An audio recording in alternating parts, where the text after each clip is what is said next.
Habang matindi rin naman ang naging laban ng mga kumandidato sa mga lokal na posisyon nga, particular nga, ito po, no, sa Metro Manila. Ating babalikan ang ating pong Chief Elections Analyst na si Edson Guido. Edson, eto na, nakatabi na kami.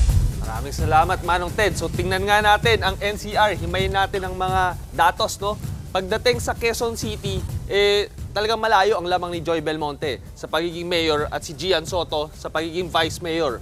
Pero ang isa sa inaabangan na laban dyan is sa pagiging kongresista, no? Sa 1st District kung saan lamang si Arjo Atayde by 20,000 votes kay Big Bong Crisologo. So that's 69,000 versus 49,000. Puntahan naman natin ang Maynila na pinag-usapan nyo lang kanina, no, Manong Ted.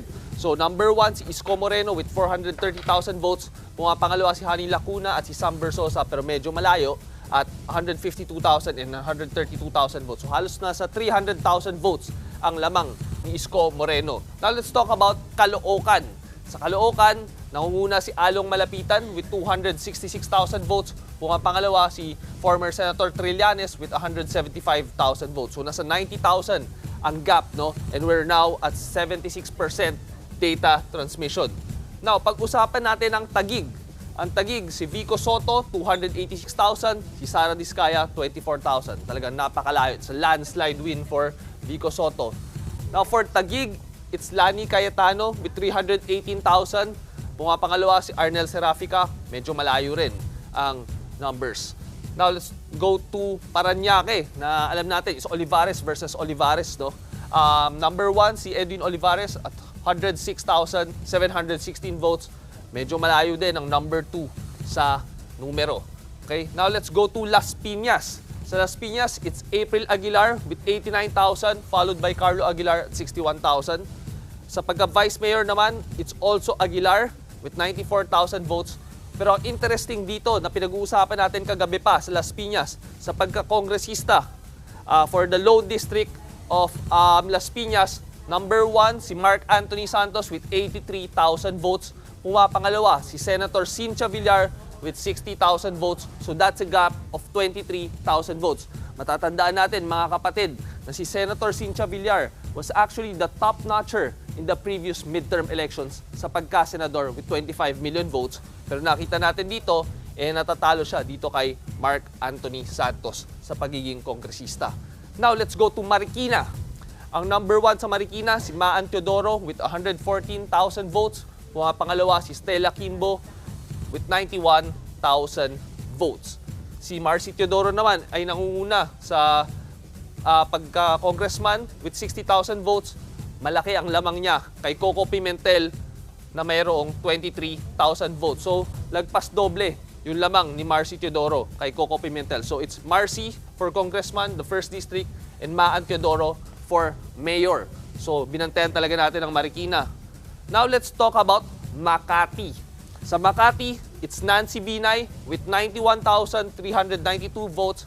Pumapangalawa, si Luis Campos na asawa ni Mayor Abby Binay with 68,005 votes. So, pagdating sa kampo ni Abby Binay, she's losing the senatorial race. Ang kanyang husband ay natatalo rin sa pagka-alkalde. Ngayon, tingnan naman natin ang Vice Mayor. It's Kid Peña na kapartido ni Luis Campos who's winning the Vice Mayoral race. Now, let's go to San Juan.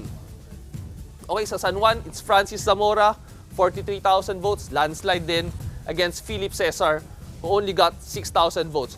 Pero ang interesting dito, tingnan natin yung mga konsehal, no? So sa pagka-konsehal, it's James Yap at number 2 at puro to mga kapartido ni Mayor Zamora except for one. Isa lang ang hindi nakapasok. And it's Renren Ritualo, nakasalukuyang nasa number 7 spot. No? So medyo malaki yung, it's a gap of around 1,900 votes. So titingnan natin, babantayan ulit natin mamaya, no, mga kapatid. So far, yan ang ating mga binabantayan ng mga key local races dito sa Metro Manila. Ay, inaabangan namin yung Manila. Edson, nabanggit natin kanina yung mga sa distrito sa lungsod ng Maynila at maging sa Parañaque.